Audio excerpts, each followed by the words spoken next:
Marketer of the Day, episode 582. Niche down and play bigger. Evangelize and redesign the problem. Market differently. And master category design with Christopher Lochhead.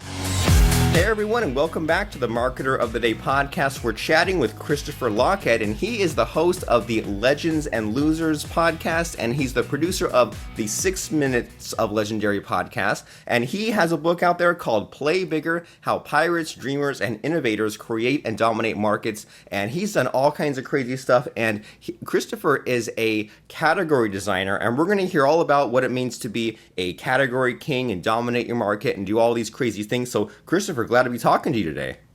Glad to be talking with you, Robert. Thanks so much for having me. Awesome. Glad to have you. So, what's on your mind these days? What's your focus?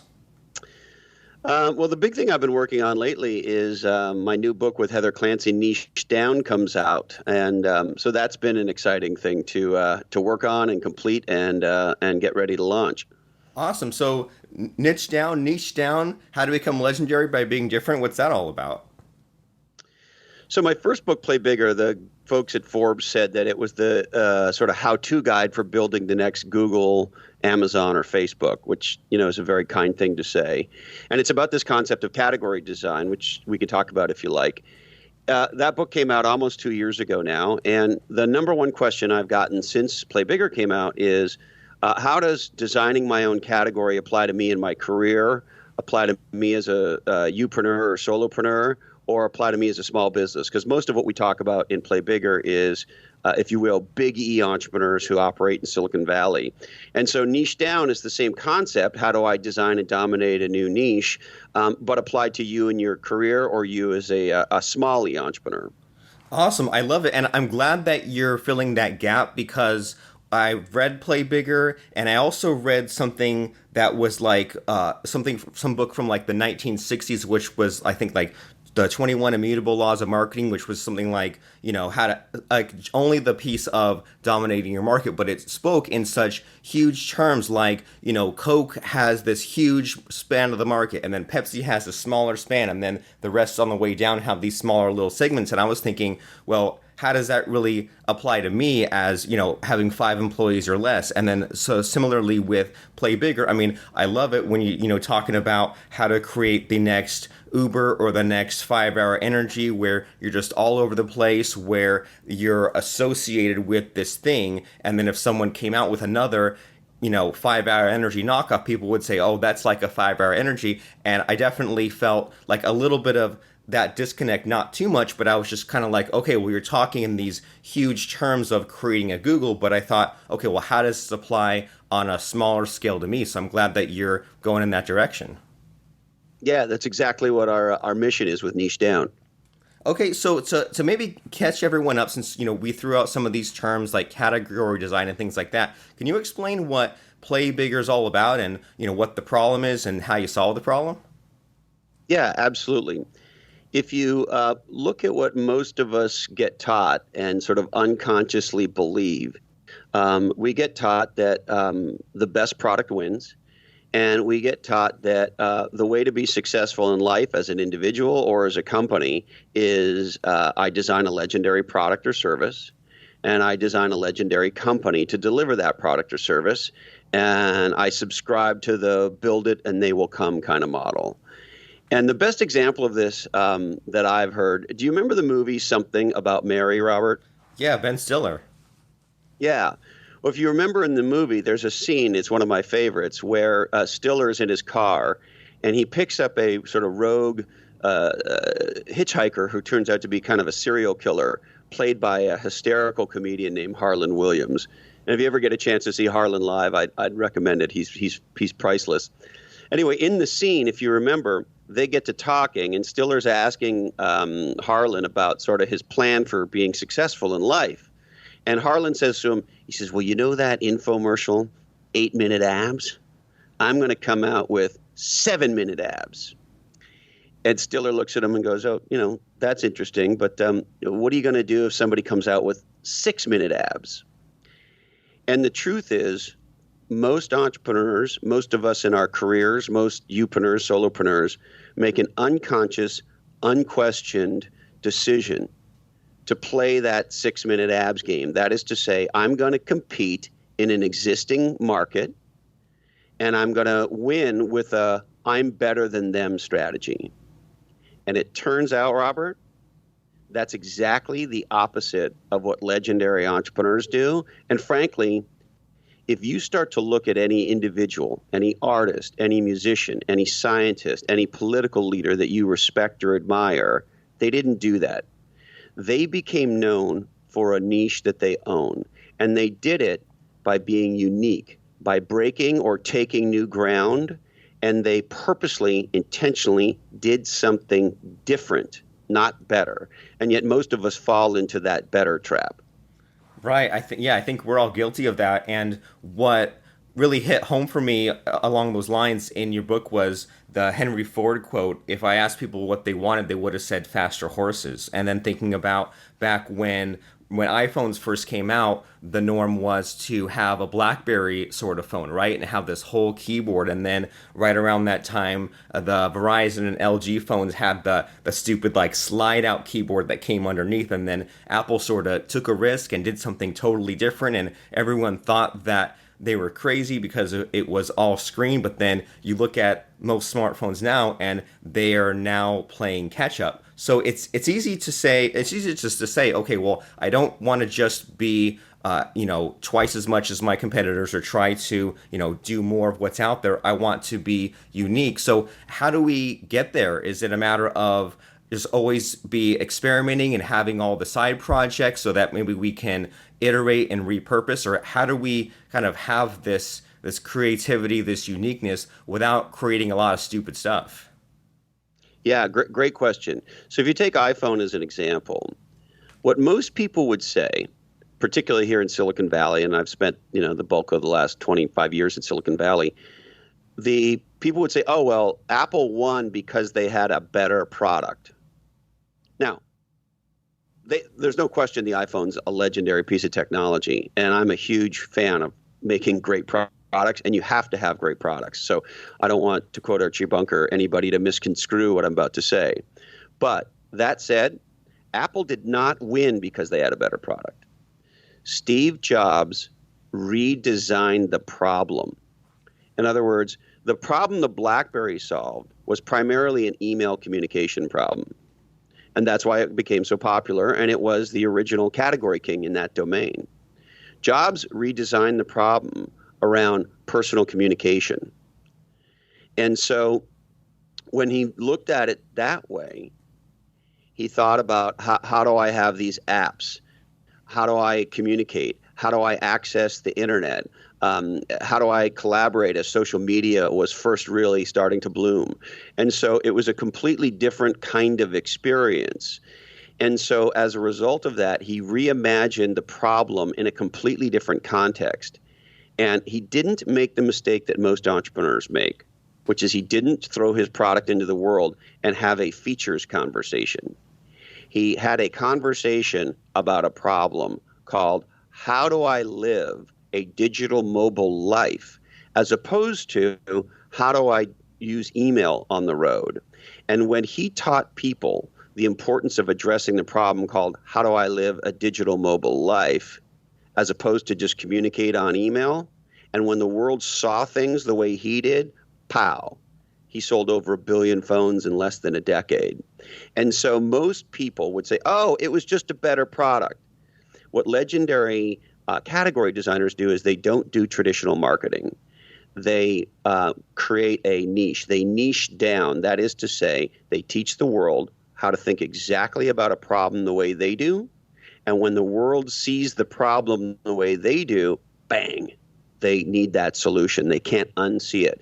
And when that happens, they move the category from the way it is, I have a mobile device that I use for email, to the way they want it to be, I live a digital mobile life. And when that happens, BlackBerry goes bankrupt.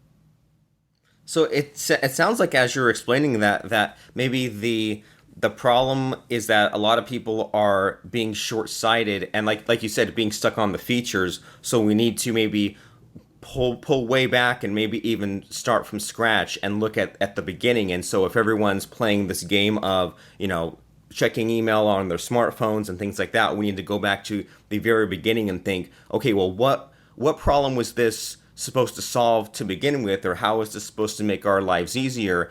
And then maybe start over from there, because maybe we've lost sight of what the heck we were trying to do.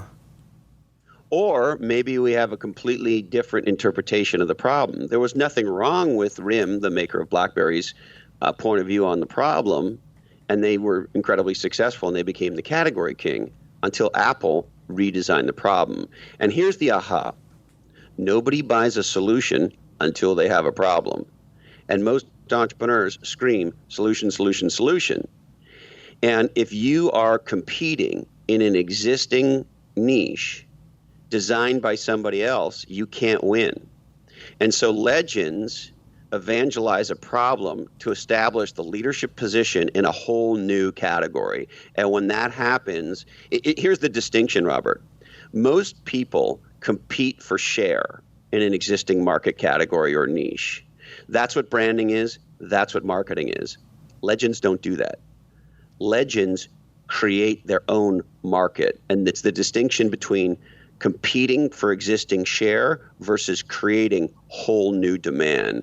And there are pizza innovators who do this in a local neighborhood, and at the biggest scale, there's Apple, and there's everybody in between. But legendary entrepreneurs are intuitive category designers. They realize that the way they're going to be successful is actually not marketing a product and features, but marketing a problem and a point of view about why that problem matters. And when the world sees the problem the way they do, they demand their solution.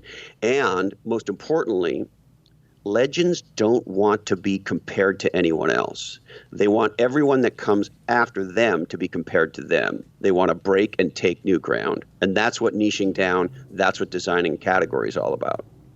Super cool. And that lesson right there in your book about marketing the problem, that kind of knocked me over, because I think I might have even forgot about that for a little while there. And it's really easy to do when I would first be putting out like WordPress plugins and courses and things like that, and I'd be pitching on a webinar. I'd spend a lot of time explaining the problem and explaining all the ways that the other methods don't really work or aren't ideal, and then the only avenue left is this new solution. And it seems like it's easier when we're sometimes moving so fast, or we're used to the things the way that they are, to forget about that. And as you're kind of explaining some of these ideas of reinventing stuff, what you're making me think back to was a couple of years ago, I was interviewing some guy, and I can't remember his name or his product, which that might be a bad thing, but he had some sort of an app and a platform on how to just put a podcast online,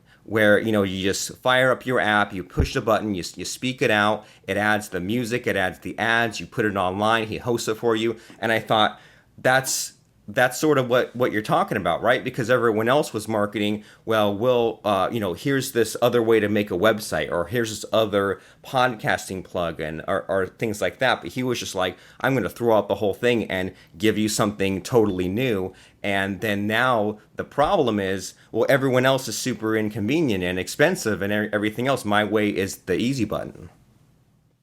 Yeah, essentially what legendary category designers do is, because they are teaching the world to think about something, and in specifically a problem and a solution, in a new and I'm going to use this word very much on purpose, different, not better, way. When enough people accept their point of view around the problem, the category tips and everything changes. And local entrepreneurs in a local geography can do this as a entrepreneur or as a small business. And Apple, Steve Jobs is arguably the greatest in modern history at doing this at scale. But the mistake we all make is, we fall into this trap of competition. Can I give you a simple example? Heck yeah. Here's the most recent niche down that I've heard of. It's this weekend. Didn't even make it into my new book, as it happened after we put the book to bed. My wife comes home this Saturday, and she was out for most of the day, and we're chit-chatting about what she was doing and how her day was and this and that. And she says, I had this great lunch. I said, oh, yeah, what'd you have for lunch? She said, I had a sushi rito. And I said, a what? She said, a sushi rito. It's like a burrito made of sushi. And she starts describing it to me. And I said, baby, that sounds fantastic. And I'm thinking, why didn't you bring me one? And then I got to thinking, as you know, Robert, restaurants are one of the biggest small businesses to fail. The failure rate is pretty much the highest. And I did some checking online. If I'm remembering correctly, I think there's 7 or 8 Sushi Rito locations, and they got started less than a decade ago. Now, if you think about it, if you and I were going to open a sushi restaurant, what most entrepreneurs do is they focus on 2 things, product and company. So we make great sushi, and we have a great restaurant. We focus on experience, maybe our location. Of course, we think about price. Are we price competitive? We want to have good servers or this or that. I'm not a restaurateur, but all the things that restaurateurs might think about. And then they open their doors, and maybe they do a little bit of advertising, and essentially they pray. And how they position the restaurant is, Robert and Christopher's Sushi, or maybe we come up with a name, Legendary Sushi, whatever we call it, right? But we compete on product and we compete on company. These guys, and it's 2 guys, and you'll excuse me for forgetting their names, they didn't do that. They niched down. They took 2 things that people love, a burrito and sushi, and put them together in a new and innovative way. So they saw a market problem, which is, I want to essentially have sushi to go, but I don't know how the hell do you have sushi to go? Well, you wrap it up like a burrito, right? So they were solving a new problem with a new solution, which is sushi to go, right? And they create a whole new niche, this new product called a Sushi Rito. And so now they've got 7 or 8 locations. They're hugely successful, and other people are started to rip them off, which is what happens when you niche down. And so they're being hugely successful. Why? Because they competed on 3 dimensions: product, company, and category. And now everybody who's ripping them off gets compared to Sushi Rito. Super cool. Yeah. So they saw the flaw that you could see in having sushi, and they said, well, we're going to find a solution, and then we'll combine these 2 things. That way it's also kind of easier to explain there and easier to solve. And this whole idea of like niching down, you're making me think back to, in your book you mentioned Corning glass, and about that whole thing of back in the 60s, Corning tried to make really strong glass for cars, but then it wasn't doable because you'd have to make a huge window and a huge windshield. And then it seemed like that technology just sat for decades, and then smartphones came out, and then they said, okay, well, we only need to make a little tiny thing of glass for a smartphone, and now we have a use for it. So do you think that there might be a lot of either failures along the way with us trying to find our category, or even we might have some like missteps, or the timing's wrong, or some of these projects we have just kind of sit until we can pivot it, or until the timing's right, or until there's a good use for it? Absolutely. The number one problem in business today is failure to niche down. Or said a different way, nobody buys a solution without a problem. And there's that famous Victor Hugo quote where he says, all the armies of the world are not as strong as an idea whose time has come. Well, the ultimate question is, how do you make it your time? Category design is how you make it your time. That is to say, the entrepreneur falls in love with their solution because they care about their problem. And the tragedy in the world, the reason we're at the biggest or the lowest level of entrepreneurship in American history right now is because too many entrepreneurs are focused on the solution and not the problem. That is to say, they don't teach the world how to think the way they do. They're not niching down. They're too product or service oriented. And just because you see the natural raison d'etre for your product or service doesn't mean the world does. And so the legends take that extra step where they teach the world very intentionally, very much on purpose, how to think. And when the world thinks like they do, ta-da. Another simple example is the legendary painter Pablo Picasso. When he starts his career, he's just painting beautiful paintings, and he's good at it, But there's a lot of people who do landscapes and, fruit bowls and pretty ladies or whatever it was he was doing. He wasn't different. He didn't stand out. And in a world of other painters who could do great things, nobody knew his name. It wasn't until he, if you will, followed his different, allowed himself to break new ground and use bright colors and start using these cubes, these squares, and being super abstract about it, taking the boob and sticking it where the ear would be and all this stuff, right? Now, when he first introduced it to the world, there's two interpretations. One interpretation is, this looks like the work of a drunken 8-year-old. And the other interpretation was the one he taught the world, which is, this is a new niche of art, a new genre of art called cubism. And he went from being one of a zillion painters to being the first cubist artist.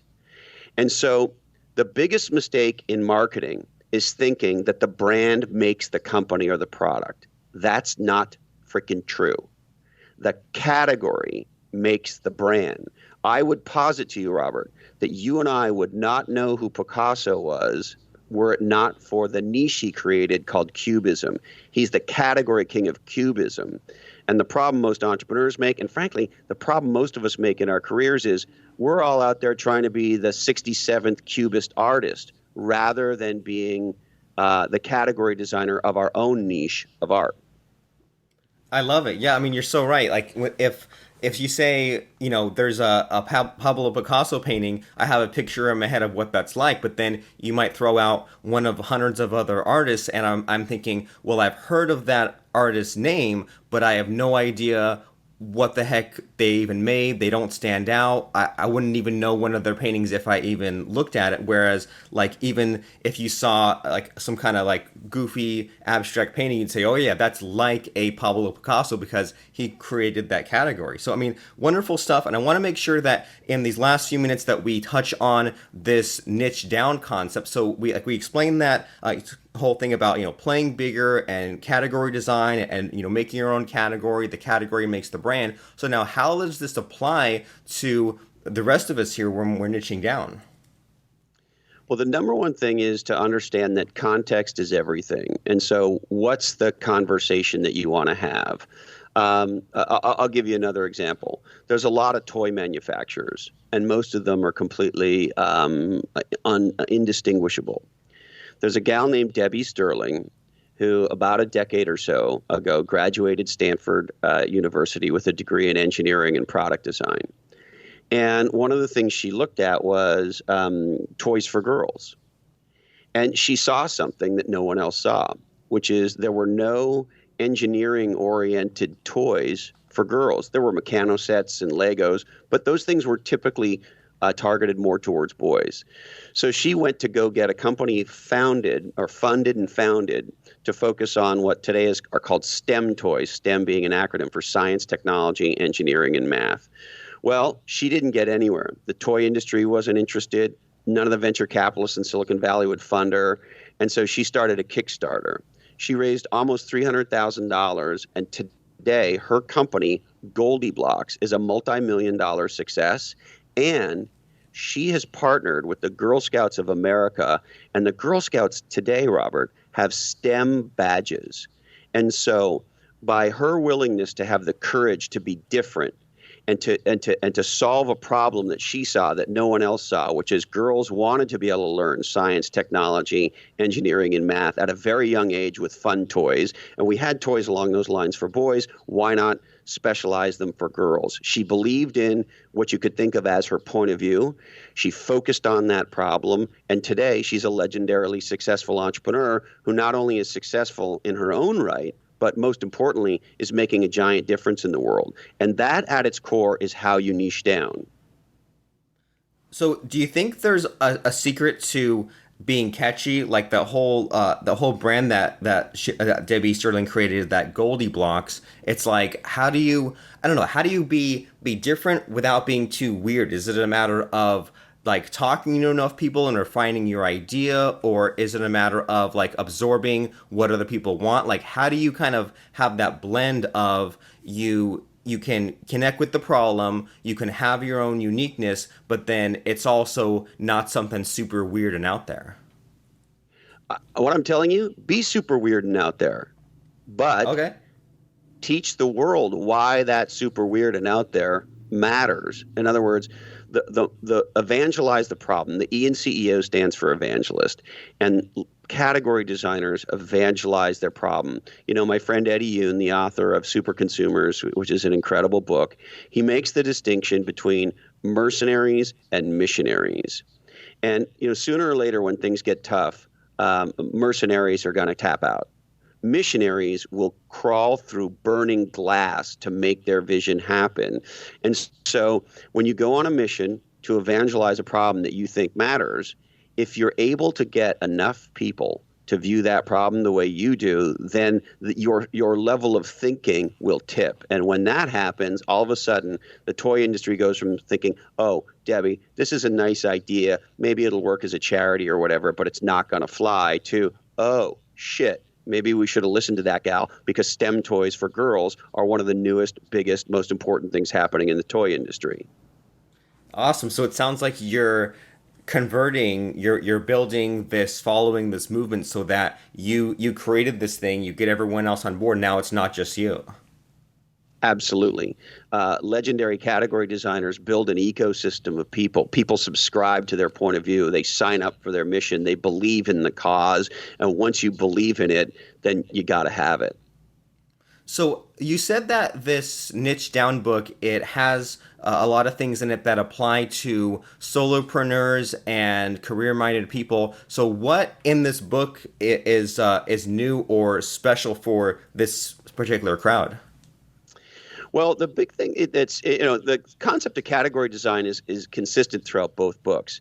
The thing that's really different in Niche Down is how easy it is to find a niche. So one of the things, the feedback points we got about Play Bigger, because it's targeted on big E entrepreneurs, is, it's a big thing to go tackle if you want to build the next Facebook, and it absolutely is.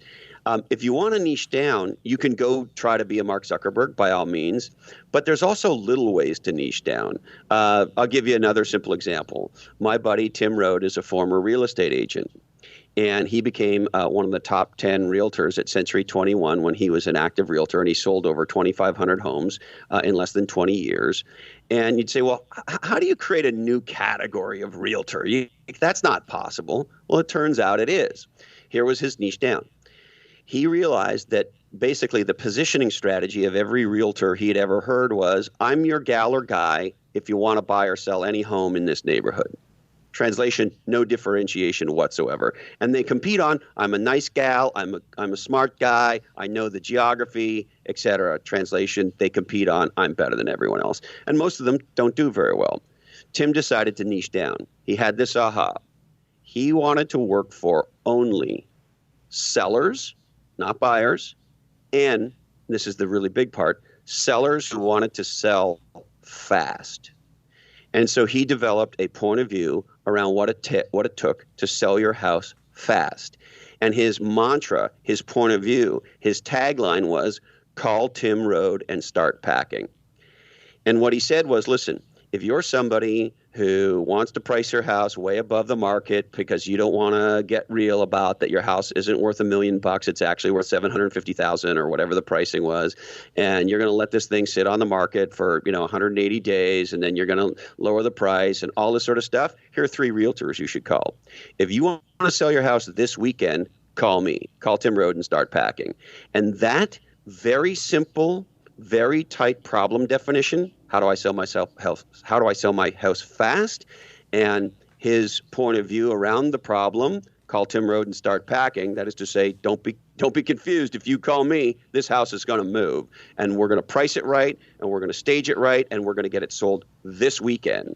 Made him one of the top realtors in the country. And so you don't necessarily have to be, a Stanford graduate who creates a new algorithm and becomes a billionaire to pull a niche down. I love it, and the way that you explained that with Tim's situation there, it's like it sounds that by becoming a specialist, then there's some exclusivity there, because now you're turning down you're turning down like a huge portion of the market because you don't need them. And then there's also that implied factor of it seems like that person really knows a lot about what they're doing because they have a process, right? Because they're not spread throughout all these other homes and listings and different strategies they're doing. They're good at just repeating one thing. And it makes me think of sort of like a CarMax sort of situation, right? Like you go to like your average car dealership, nothing special about them. And you're like, okay, well, they're going to be desperate, right? They're going to try to sell me on anything. But then you say, well, I go to a CarMax type of car lot to buy or sell a car, and they're going to have their system, their checklist down. They're going to know what they're doing. They're going to be specialized. And it just seems like it's like they're more focused in solving a more, I don't know if like that's a smaller problem is the way to say it, but they're more focused in just getting that one little area figured out, but they're really, really good at it as opposed to trying to be everything to everybody. That's absolutely right. And a smaller problem is a great way to think about it. You know, another niche down that I love, there are these 4 guys on the East Coast in the New York area who a little over a decade ago wanted to start a dive bar. And they loved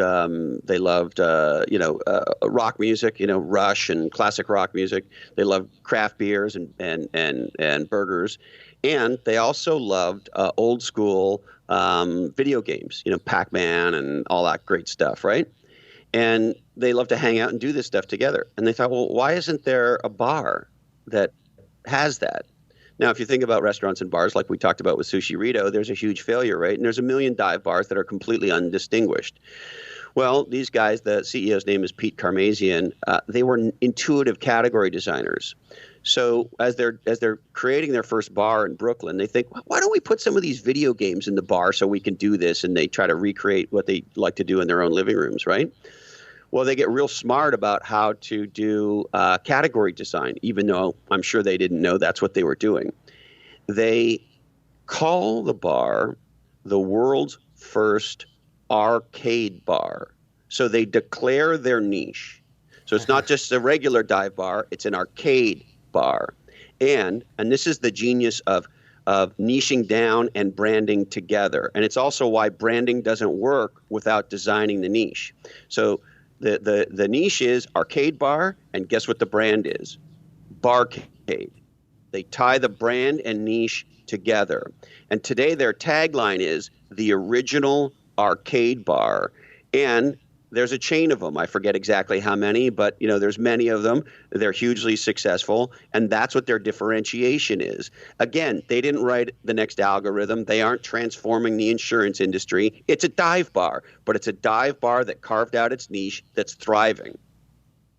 Awesome. I love it. Well, I don't want to keep you for too long, but what I like about all these lessons that you've taught us here today is that you've kept it really simple. You didn't load it up with a bunch of extra jargon or made up terms, and you made all these points here with different stories so that they really stick. So that way you're not just giving us a list of points or telling us what we need to know. You're saying, well, here are these guys, like these dudes with the Barcade, and here's the problem that was in front of them, and here's their thought process, and here's how they solved it, and here's how they went about it the right way and figured out the category and the brand and the tagline and all that. And I mean, I love your teaching style here, so that way we're not it doesn't feel like we're back in school, right? You're just telling some interesting stories. And I think that was really, I noticed that a lot in your Play Bigger book, in that I just kind of blew through it really quickly, and it was hard to put it down because it wasn't,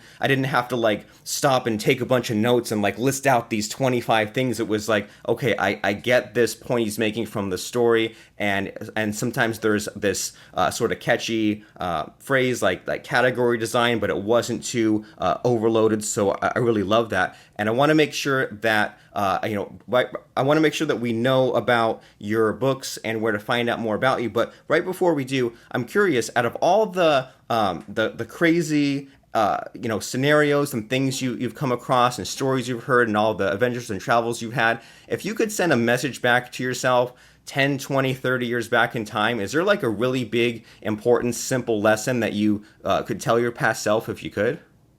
Yeah, absolutely. Some of us feel like we grew up on the island of misfit toys, Robert, and some of us felt like, and certainly it was true for me, that we didn't fit in.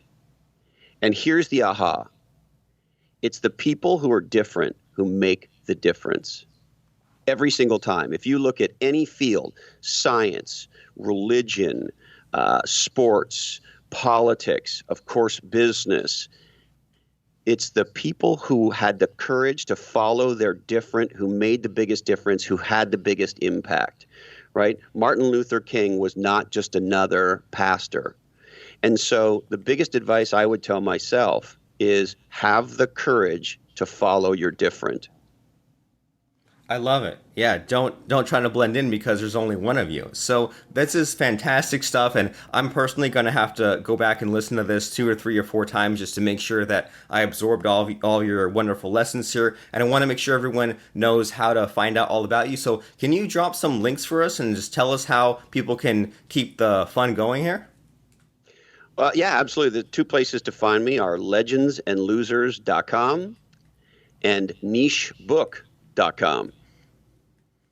Awesome. Excuse me, nichedownbook.com.